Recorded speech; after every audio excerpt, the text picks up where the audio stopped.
ओम खड्गं चक्रगदे सुचापपरिगां शूलम्बुशुण्डिं शिरा शङ्खं सन्ददधिं करैस्त्रिनयनां सर्वाङ्गभूषावृतां नीलास्मद्युतिमासपाददशकां सेवे महाकालिकां यामास्तौ स्वपिते हरौ कमलजो हन्तुं मधुं कैटभम्। ओम जयंती मंगला काली भद्रकाली कपालिनी दुर्गा क्षमा शिवा धात्री स्वाहा स्वधा नमोस्तुते। नमस्कार, स्वागत है आपका आचार्य वाणी में। मैं आचार्य डॉक्टर विक्रमादित्य आपके साथ हूँ। आज का विषय हमारा है तुला राशि वालों के लिए ग्रहों का योग कैसा बनेगा। इस जुलाई के जो ग्रहों का योग है बहुत विशेष है। समझना चाहिए जुलाई के महीने में कई ग्रहों का परिवर्तन, बड़े बड़े ग्रहों का परिवर्तन का योग बन रहा है। चाहे बृहस्पति, चाहे शनि, चाहे मंगल, चाहे शुक्र, बुध, सूर्य, बहुत सारे ग्रह परिवर्तन की तरफ योग बना रहे हैं। और ऐसे में इन ग्रहों का परिवर्तन का योग जो है वो आपकी राशि के दृष्टिकोण से बड़ा महत्वपूर्ण रहने वाला है। देखिए, भाग्य में बैठे हुए बृहस्पति हैं और अभी बदले थे मई के अंदर, लेकिन वो भाग्य में आके तो भाग्य जगा देते हैं। कहा जाता है ना कि बृहस्पति जब भाग्य में आए तो फिर क्या ज़रूरत है किसी और की, लेकिन उन्होंने चमत्कार शायद नहीं दिखाया होगा। कारण है उसका, बहुत सारे लोग कहते हैं कि उसका कारण ये है कि बृहस्पति जो है सूर्य के साथ आकर अस्त हो गए थे। इस जुलाई के आरंभ काल में हो जाएंगे उदय, फिर वो दिखाएंगे चमत्कार। इसके लिए आप पूरी तरह से देख लीजिए। भाग्य के दृष्टिकोण से तो कम से कम परिवर्तन का योग बहुत बनता दिखाई दे रहा है। एक और बड़ा परिवर्तन का योग है शनि महाराज, और वो आपके लिए तुला राशि के संबंध में बात करें तो वैसे दुनिया के लिए तो बहुत अजीबोगरीब शनि महाराज तो सब डरते ही हैं, लेकिन आपको कतई डरने की ज़रूरत नहीं है। शनि का वक्री होने का योग जो बनने वाला है वो आपके लिए पॉजिटिव दिखाई दे रहा है। वो रुकी बड़ी गाड़ी जो है, जो कहीं ना कहीं थोड़े कष्ट देने के योग बना रहे हैं। जैसे हनुमान जी ने सुंदरकांड में जो आता है ना कि वो कुछ मारी से कुछ मर्द से, यानी रगड़ रगड़ के आपके शत्रुओं को समाप्त करने के लिए शनि योग बनाने वाले हैं। तो ऐसे ऐसे चिंता ना करें, लेकिन थोड़ा फिर भी ध्यान रखना चाहिए। ग्रह नक्षत्रों के दृष्टिकोण में अतिचारी बृहस्पति परिवर्तन का योग है। ये समय आपके लिए बड़ा श्रेष्ठ है, लेकिन तुला राशि वालों के साथ एक विडंबना रहती है कि वो समय को पहचान नहीं पाते हैं और बहुत सारे लोगों के बारे में सोचते रहते हैं और अपने लिए लाभ नहीं ले पाते हैं। तो आपको अपने लिए लाभ लेने के लिए इस वक्त ग्रहों की चाल को सही समझना चाहिए। आपकी राशि के दृष्टिकोण से तो ग्रह बहुत अच्छे चल रहे हैं, लेकिन क्या जन्मपत्री में उतने सुंदर योग हैं? गोचर के दृष्टिकोण से तुला राशि वालों के लिए बहुत बढ़िया समय चल रहा है। क्या करेंगे इस समय, कैसे जानेंगे, वो सब जान लीजिए।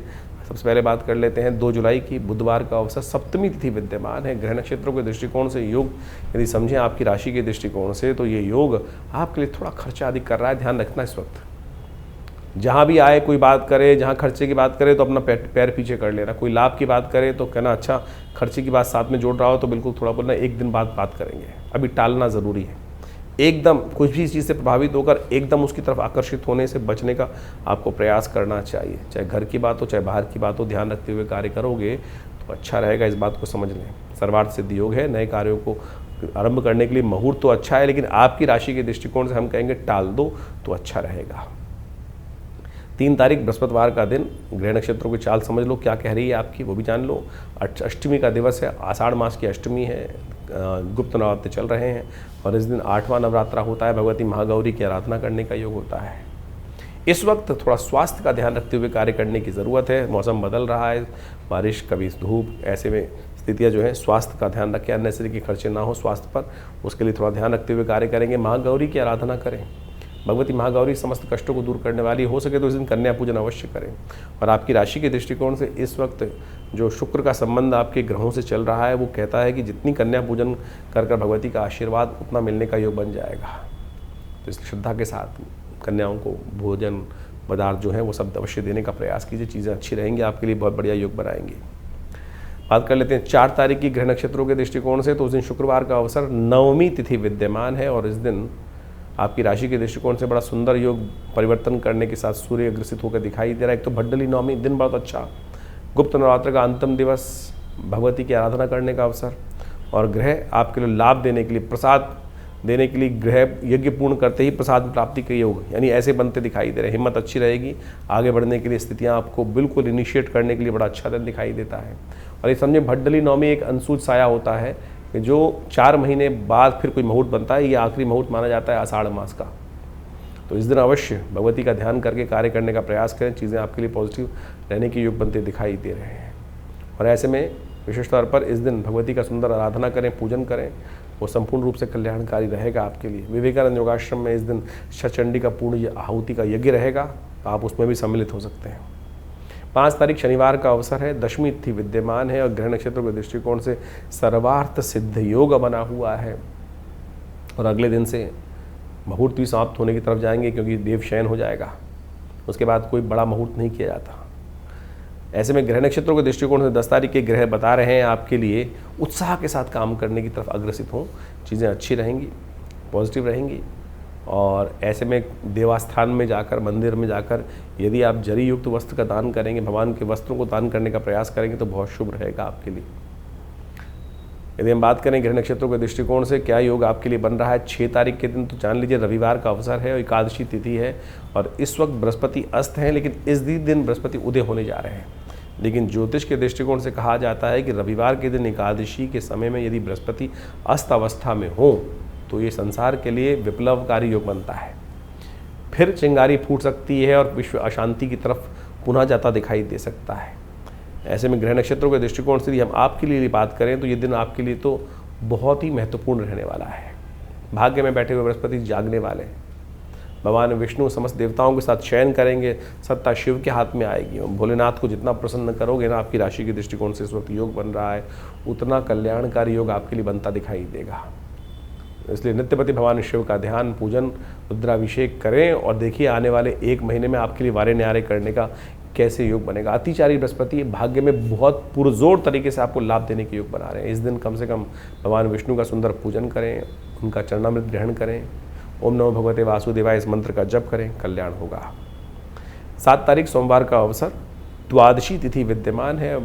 वामन पूजा इस दिन की जाती है। ब्राह्मणों की पूजा करने का योग दिन माना जाता है इस दिन, और उनके आशीर्वाद से समस्त मेवे प्राप्त करने के रास्ते, ज्ञान की सहायता दें, ज्ञान का सानिध्य ग्रहण करने का दिन दिखाई देता है। और आपकी राशि के दृष्टिकोण से योग जो बना हुआ है वो आशीर्वाद का ही है। आशीर्वाद जितना लोगे उतना बढ़िया रहेगा। विनम्र हो, माता पिता गुरुजन का आशीर्वाद लो, कल्याण होगा, चीज़ें आपकी पॉजिटिव रहेंगी। सही रूप से आशीर्वाद चाहिए, नहीं तो मन कहीं ना कहीं शंकाग्रस्त रहेगा। जब चंद्रमा कमज़ोर हो जाते हैं जिस समय, तो उस समय ज्ञान की आवश्यकता सही रूप से होती है। तो कोशिश ये करें ज्ञान का सानिध्य लेने का प्रयास करना चाहिए। और यदि इस दिन खीर का भोग लगा के प्रसाद ग्रहण करोगे तो आपके लिए बहुत अच्छा योग बनेगा। 8 तारीख की बात करें, मंगलवार का अवसर, भौम प्रदोष का योग, त्रयोदशी उस दिन विद्यमान है, शाम के समय में विद्यमान रहेगी, इसलिए भौम प्रदोष बन गया। और आपकी राशि के दृष्टिकोण से यदि हम देखें तो इस वक्त ग्रहों का योग आपके लिए बहुत महत्वपूर्ण परिवर्तन की तरफ जा रहा है। इसलिए थोड़ा सा पुरुषार्थ को बढ़ाने की ज़रूरत है। पुरुषार्थ सही बढ़ेगा ना, चीज़ें बिल्कुल ठीक हैं। लेकिन हो क्या रहा है कि इस वक्त सूर्य आपके सप्तम भाव जो भाग्य में विराजमान होकर पुरुषार्थ वाले भाव को कहीं ना कहीं देख रहे हैं और ये पुरुषार्थ में कहीं ना कहीं कमज़ोर करते दिखाई दे रहे हैं। तो ऐसे में भौम प्रदोष का योग बन रहा है। उस दिन हनुमान जी का सुंदर स्तवन करें तो आपके लिए अच्छा रहेगा। 9 तारीख बृहस्पतिवार का अवसर, बुधवार का दिन है, 9 तारीख के दिन, और चतुर्दशी तिथि विद्यमान है। और ग्रह नक्षत्रों के दृष्टिकोण से ये जो पुरुषार्थ में जो कमी दिखाई दे रही थी वो शिव की आराधना से पूरी होती दिखाई दे रही है। शिव आपकी किस्मत जगाने के लिए इस वक्त योग बना रहे हैं, लेकिन फालतू कामों से बचना, शिव की आराधना करना, ये आपके लिए बहुत सुंदर योग बनाएगा। संत महात्माओं सुंदर आशीर्वाद लेकर सावन अब शुरू हुआ चाहता है और आपकी राशि का पदार्पण ऐसे ही हो रहा है। गजकेसरी योग बनकर तैयार है। शिव पर 1 लोटा जल डालो, संत महात्माओं का आशीर्वाद लो, देखो वारे न्यारे होने के योग तैयार बनते दिखाई देंगे आपको। 10 तारीख बृहस्पतिवार का अवसर और ऐसे में गुरु पूर्णिमा का योग, और उस दिन सत्यव्रत भी रहेगा। तो ऐसे में चीज़ें आपकी राशि के दृष्टिकोण से बहुत सुंदर हैं। बृहस्पति के बिल्कुल सम्मुख आके चंद्रपूर्ण शक्ति के साथ विराजमान हो गए हैं। सत्यव्रत भी रहेगा इस दिन। तो पुरुषार्थ से सही चीज़ें आपके योग बनाने के रास्ते बना रही हैं। तो ऐसे में बृहस्पति को ताकत दीजिए, और बृहस्पति को ताकत संत महात्माओं की सेवा से मिलती है, गुरुजन के आशीर्वाद से मिलती है। जो गुरुओं का तिरस्कार करते हैं बृहस्पति जागकर भी उनके लिए सोए माने जाते हैं। इसलिए ज्ञानी जन, गुरुजन का सानिध्य जो ले लोगे, भाग्य में बैठे हुए बृहस्पति 1 साल में आपकी वारे न्यारे करने के योग बना देंगे। तो गुरु दीक्षा लेकर गुरु मंत्र का नित्यप्रति स्तवन, ये आपके लिए सबसे श्रेष्ठ उपाय है। अब भगवान शिव का मंत्र यदि आपने दीक्षा में ले लिया, इस वक्त ग्रह योग ऐसे बन रहे हैं, तो आपके लिए बहुत सुंदर योग बनेगा। नित्य प्रति इसको स्तवन करें, देखना चीज़ें आपके लिए फेवर में जाने के योग बहुत तेज़ी से बनाएंगी। गोचर के दृष्टिकोण से जैसे दिखाई देता है, लेकिन जन्मपत्री में क्या योग बन रहे हैं उसके लिए और विवेचना अच्छे से करा लीजिए। देखिएगा बहुत महत्वपूर्ण परिवर्तन का समय है, निकल ना जाए, हाथ से ना निकलने दीजिएगा इस समय को।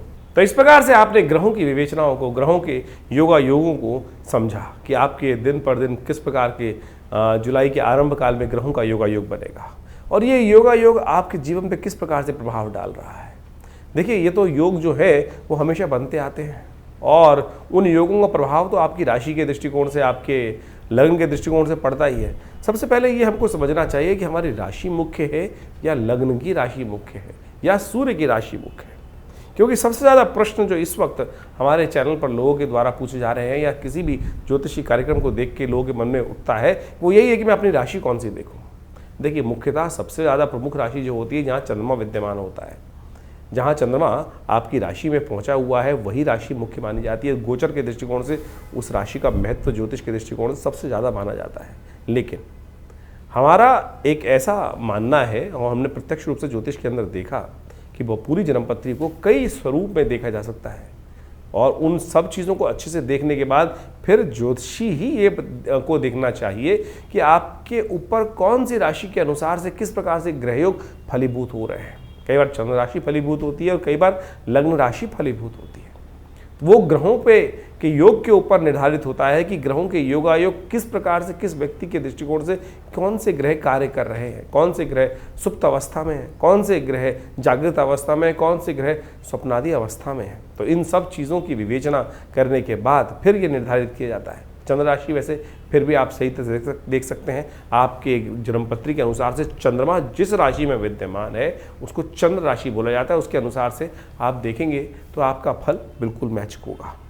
लेकिन नाम राशि बहुत सारे लोगों को जन्मपत्री पता ही नहीं होती। उसको तो एक और तरीका होता है कि नाम के दृष्टिकोण से कि आपका नाम जिस अक्षर से निकल रहा है, अवकाश हड़ा चक्र के अनुसार से, उसके अनुसार से आपका नाम के जो पहला अक्षर है, नाम अक्षर जिसको बोला जाता है, उसके अनुसार से भी आप राशि देख सकते हैं।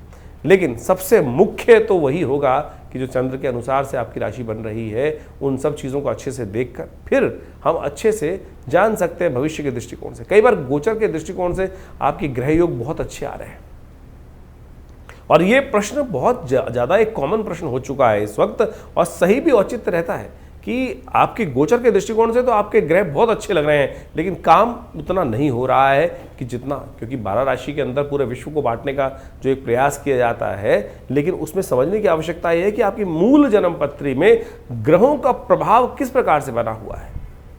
गोचर के दृष्टिकोण से वृष्टि हो रही है, संसार में बारिश हो रही है, तो सब जगह एक ही प्रकार का पानी पड़ रहा है। यानी एक बहुत बड़े क्षेत्र में जब बारिश होती है तो बारिश तो एक ही प्रकार की हो रही है, लेकिन हर एक की स्थिति, हर क्षेत्र की स्थिति अलग है।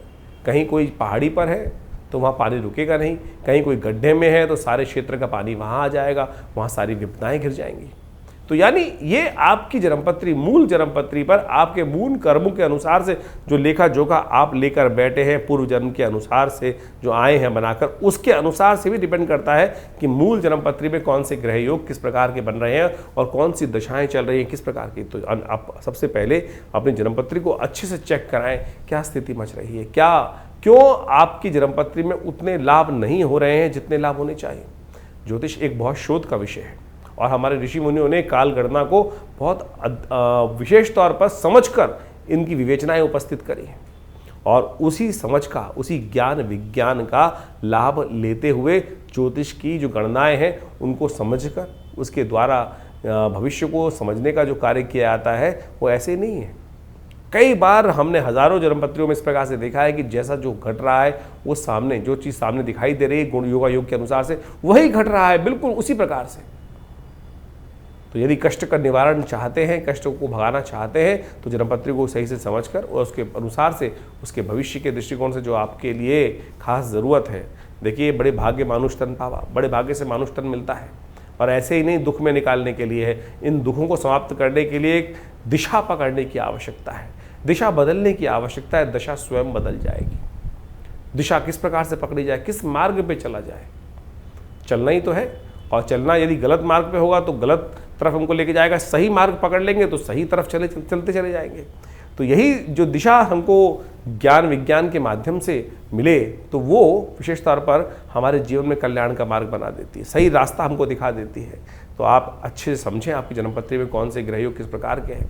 गोचर के दृष्टिकोण से तो हम बता ही रहे हैं आपकी राशि में किस प्रकार के योग बन रहे हैं। और इस वक्त आषाढ़ के महीने के अंतिम अवसर पर जो ग्रहों का योगा योग बनकर तैयार है वो आपने अच्छे से देखा। शनि महाराज अब अपनी राशि को में जो बदल कर पूरे स्थिर हो चुके थे फिर वक्री होने जा रहे हैं। इसी जुलाई में वो वक्री हो जाएंगे और जिस भाव में चल रहे हैं कहा जाता है वक्री ग्रह और ताकतवर हो जाता है। षडाष्टक योग शनि मंगल का बनकर शनि के साथ मंगल का जो तैयार हो रहा है वो कहीं ना कहीं फिर एक विश्व में उपद्रव की जो चिंगारी है उसको भड़का सकता है। जो लोग कह रहे थे कि शांति हो गई है, ये पुनः शनि महाराज वक्री होने के बाद 4 महीने वक्री रहने वाले हैं शनि महाराज। अच्छी बात यह है कि बृहस्पति उदय हो रहे हैं। बृहस्पति जो उदय हो रहे हैं वो एक बहुत अपना शामक प्रभाव, अतिचारी बृहस्पति जैसे ही पिछले करीब करीब मई में परिवर्तन किया था उसके बाद परिवर्तन करते ही कुछ दिन बाद ही वो अस्त हो गए सूर्य के सन्निकट आने के कारण से। अब पुनः वो जागृत हो रहे हैं, उदय हो रहे हैं और अपना प्रभाव पूरी तरह से दिखाएंगे। हमने आपकी राशि के दृष्टिकोण से उस पूरे के पूरे जो रास्ता है बृहस्पति और शनि महाराज के वो सब आपके समक्ष तथ्यात्मक तौर पर रखने का प्रयास किया है, उसको आप अच्छे से समझ लें। और फिर भी कोई प्रश्न मन में यदि आ रहा हो तो चिंता ना करें, हम आपके साथ हैं। यदि आप खुद मिलना चाहते हैं आश्रम पे तो रविवार को हम मिलते ही हैं हर व्यक्ति के साथ। सुबह 8 बजे से लेकर करीब करीब जो 10 साढ़े 10 बजे तक विशेष कार्यक्रम रहते हैं उन सब में बहुत सारे लोग आकर यज्ञ में सम्मिलित भी होते हैं और माँ भगवती का आशीर्वाद भी लेते हैं और अपने प्रश्नों का निवारण भी जान लेते हैं। और यदि बहुत दूर है तो फ़ोन पे आयुष जो आप विशेष तौर पर अपॉइंटमेंट्स का प्रोसेस है, आप फ़ोन नंबर चल रहे हैं उन पर संपर्क साध कर अपने प्रश्नों का निवारण जान सकते हैं और उस उपायों को कर कर आप अच्छे समस्याओं को दूर करने का योग बना सकते हैं। तो ये राशिफल हम लगातार आपके साथ रहते हैं और बहुत सारे अलग अलग जो ज्योतिष की गणनाओं के माध्यम से विभिन्न ग्रहों का परिवर्तन होता है उन सब के समस्त सिद्धांत आप तक पहुंचाने का प्रयास करते रहते हैं।